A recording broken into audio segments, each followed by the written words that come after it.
J'ai reçu de M. Christian Jacob et des membres du groupe Les Républicains une motion de rejet préalable déposée en application de l'article 91 alinéa 5 du règlement. Et la parole est donc à M. Bernard Accoyer.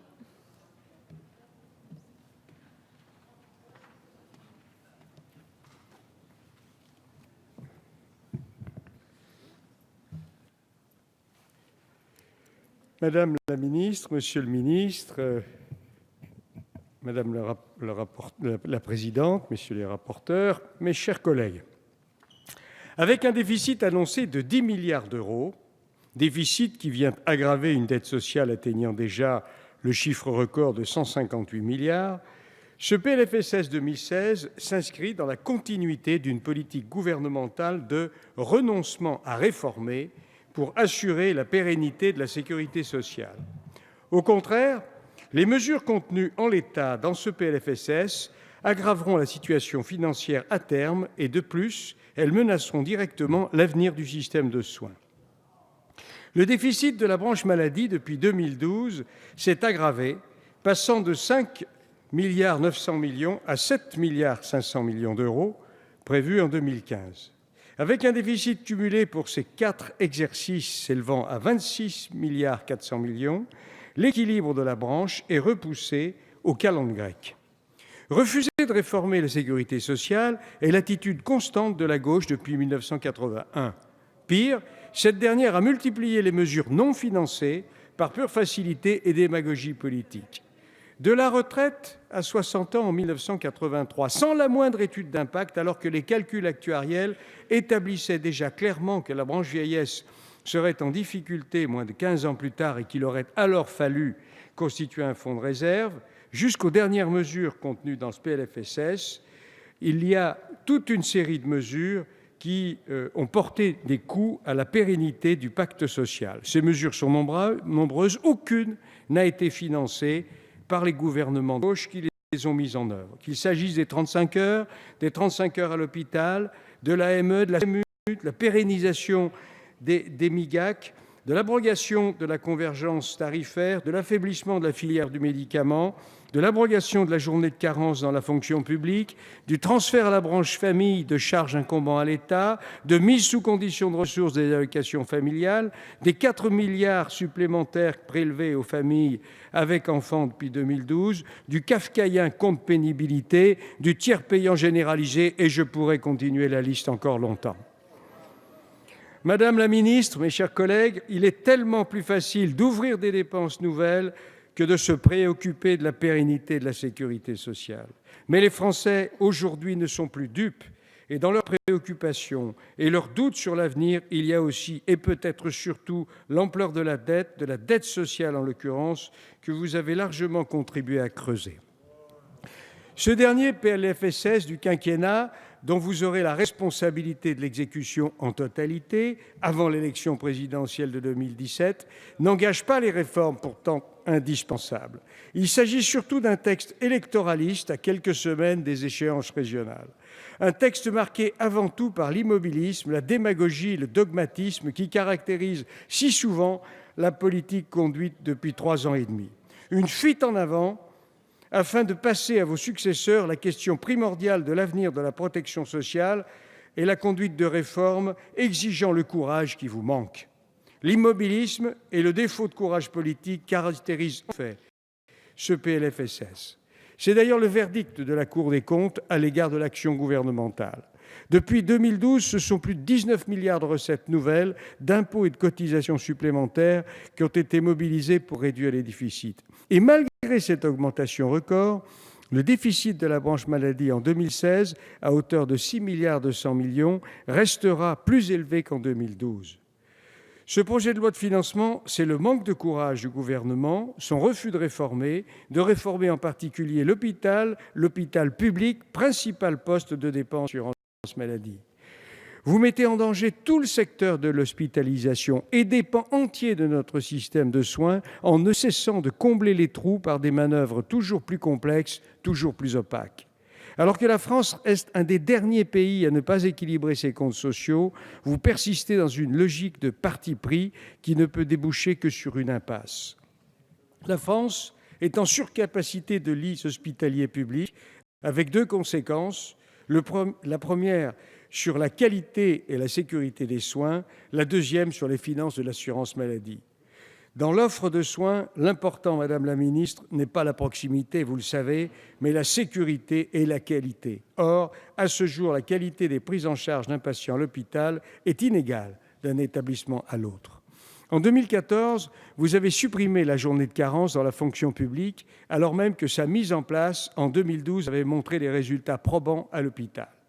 Le nombre d'arrêts maladie d'une journée diminuant de 40% dans la fonction publique hospitalière entre 2011 et 2012 pour une économie réalisée de 75 millions d'euros. L'extension à l'hôpital des 35 heures n'était, de l'aveu même de Lionel Jospin, pas prévue.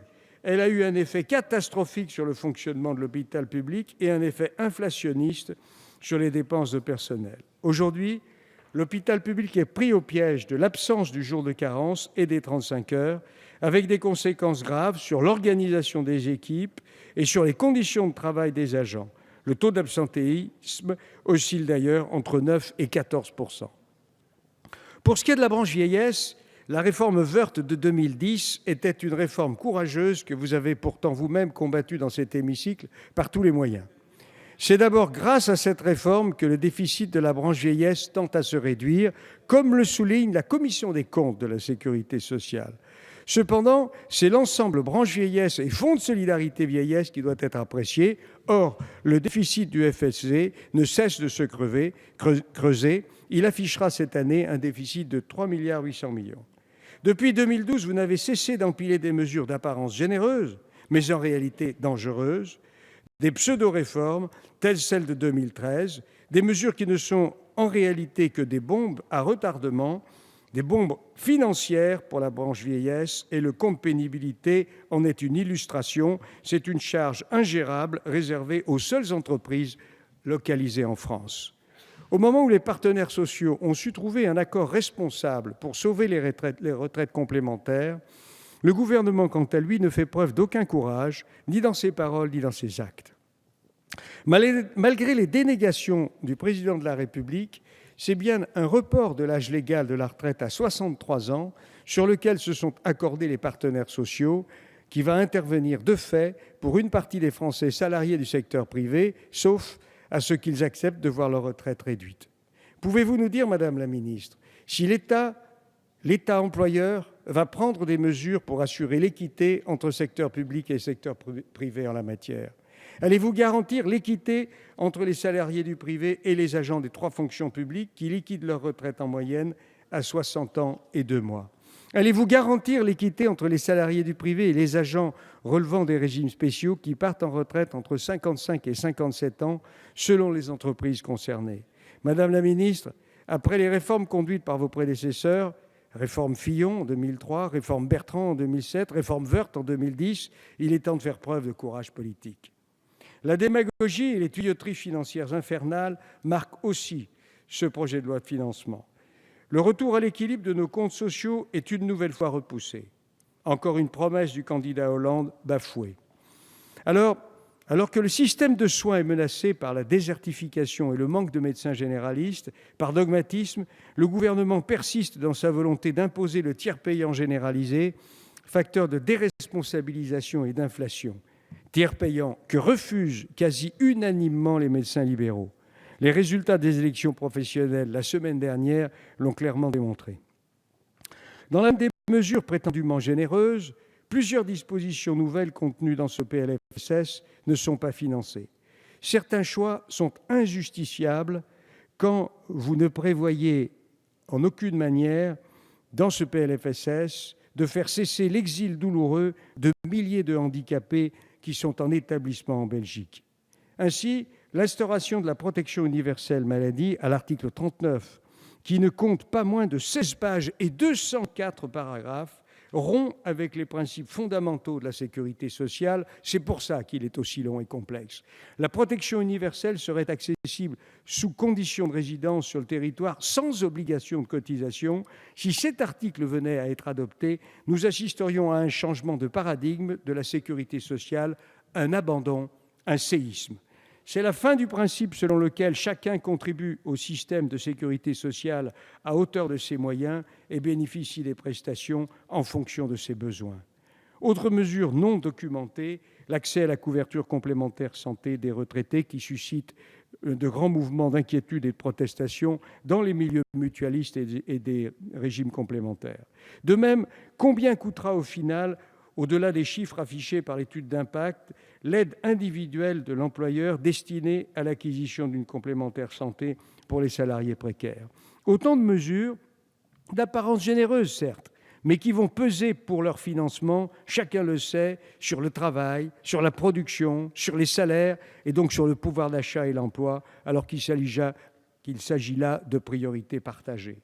Ces mesures nouvelles, vous essayez d'en couvrir partiellement le financement par des opérations comptables telles que le rapport au 1er avril 2016 de la mise en œuvre, le report au 1er avril 2016 de la mise en œuvre de la baisse des cotisations sociales prévue par le pacte de responsabilité ou par des artifices de tuyauterie qui renouent avec les stratégies troubles du temps de Martine Aubry.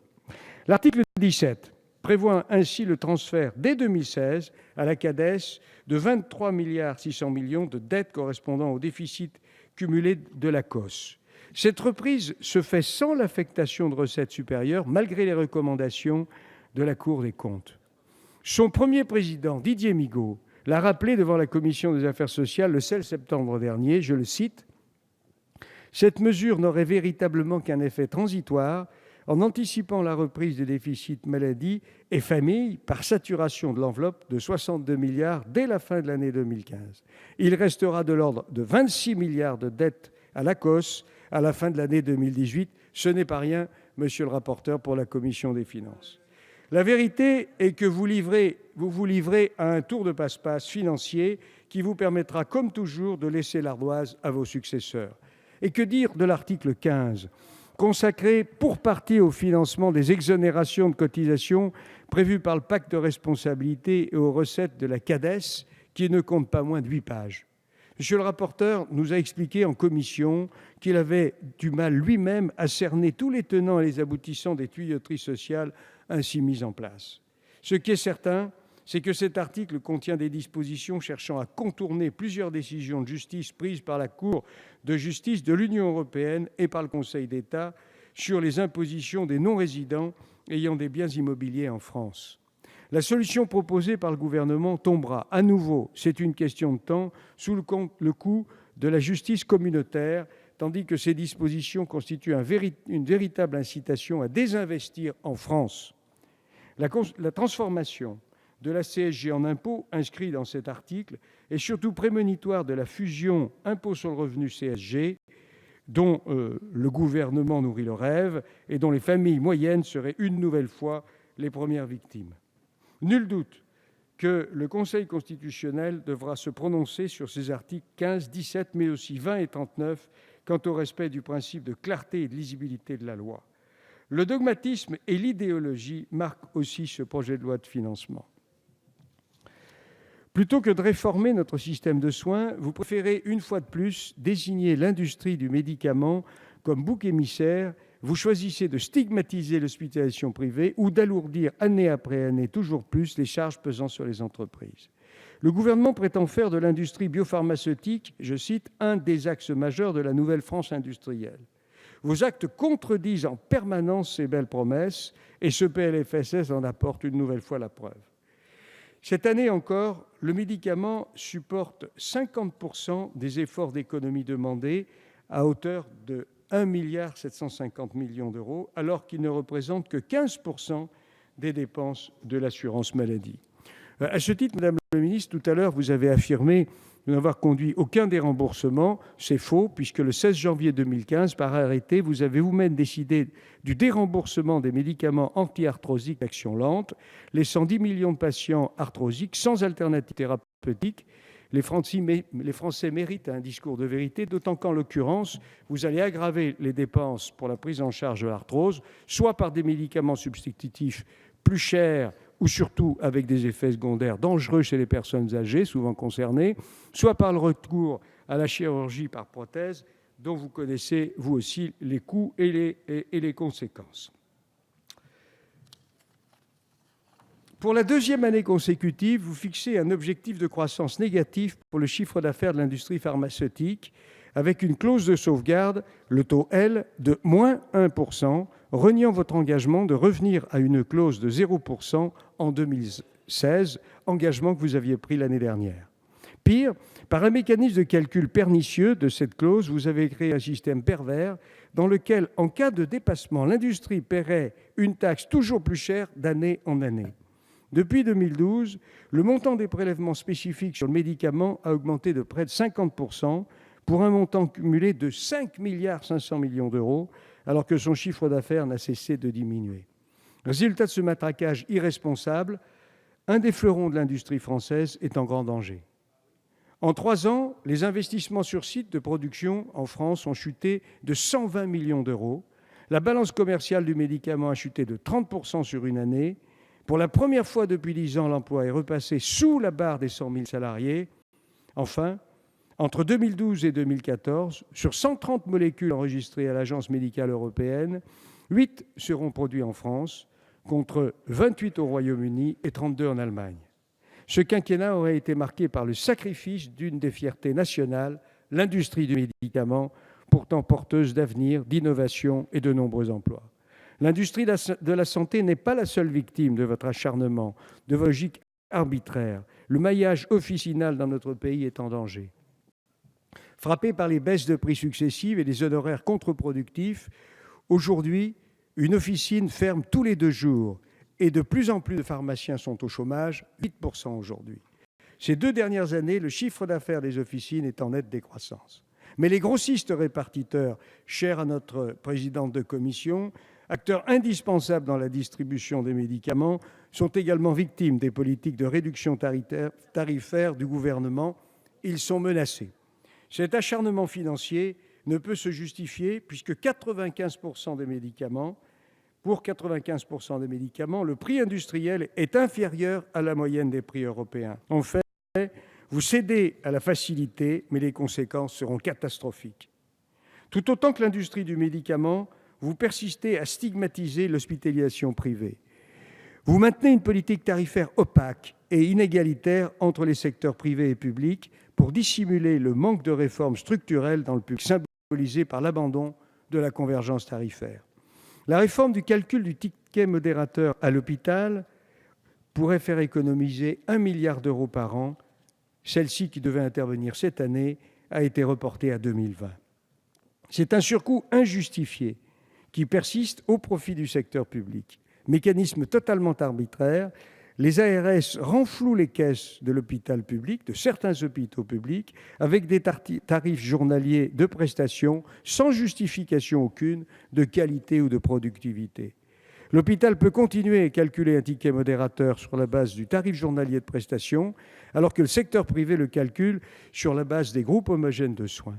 Ce ticket modérateur, de l'ordre de 20%, constitue une lourde dépense supplémentaire à la charge des complémentaires.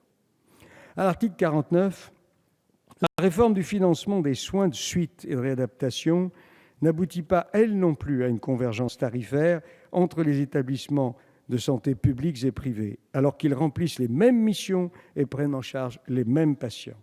Entraînant ainsi un risque inflationniste sur les dépenses de l'Ondam hospitalier, cette réforme injuste reproduit la différence tarifaire de l'hôpital et met en danger une nouvelle fois le secteur privé. Cette réforme inquiète au plus haut point les professionnels des SSR, dans la mesure où elle a été menée sans aucune étude d'impact ni simulation financière. La distorsion tarifaire entre les SSR publics et privés s'élève à 40%, soit 2,4 milliards d'euros de différence. Une réelle convergence tarifaire intersectorielle en psychiatrie, en soins de suite et de réadaptation, en médecine, chirurgie et obstétrique, permettrait de réaliser 10 milliards d'euros d'économies, Madame le Ministre. Qu'attendez-vous ? Il est temps de mettre les tarifs des prestations en phase avec les coûts réels des actes.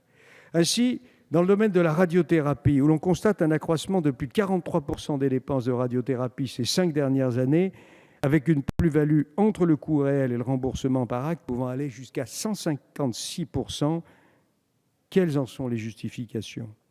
Depuis 2012, la distorsion dans l'attribution des dotations accordées aux établissements de santé publics et privés s'est aggravée de 16%.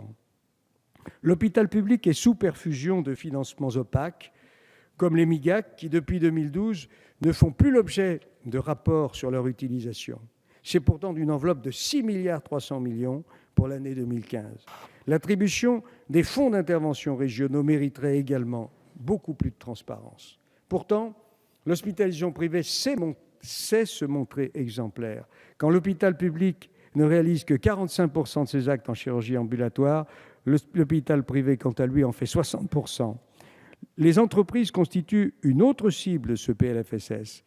Pour complaire à une partie de votre majorité qui reste sensible aux sirènes collectivistes d'un autre temps, si le Premier ministre prétend aimer les entreprises, selon ses propres mots, prononcés devant le MEDEF, pouvez-vous en dire autant, Madame le ministre, à la lecture de ce projet de loi de financement ? Une nouvelle fois, malheureusement, les entreprises semblent constituer la variable d'ajustement arbitraire de la rue de Solferino, sous la pression de son aile gauche. La parole de l'État n'est pas respectée. Le gouvernement rompt avec les engagements pris avec les partenaires sociaux. Ce PLFSS 2016 repousse en effet de 3 mois la baisse des cotisations sociales dues par les entreprises prévues par le pacte de responsabilité. Une décision prise sans aucune concertation et qui est bien loin d'être neutre financièrement pour des centaines de milliers de petites et moyennes entreprises confrontées à des difficultés quotidiennes de trésorerie dans un contexte économique difficile. Une décision qui nuira à l'activité et à l'emploi, alors même que, malgré tant de promesses depuis 3 ans, la courbe du chômage n'a malheureusement toujours pas commencé à s'inverser. Madame la ministre, Monsieur le ministre, mes chers collègues, parce que ce PLFSS pour 2016 fragilise l'avenir de la sécurité sociale, qu'il persiste à vouloir organiser l'étatisation de la médecine, parce qu'il remet en cause la solidarité nationale, j'invite mes collègues à adopter cette motion de rejet préalable. Merci. La ministre seulement qui va intervenir.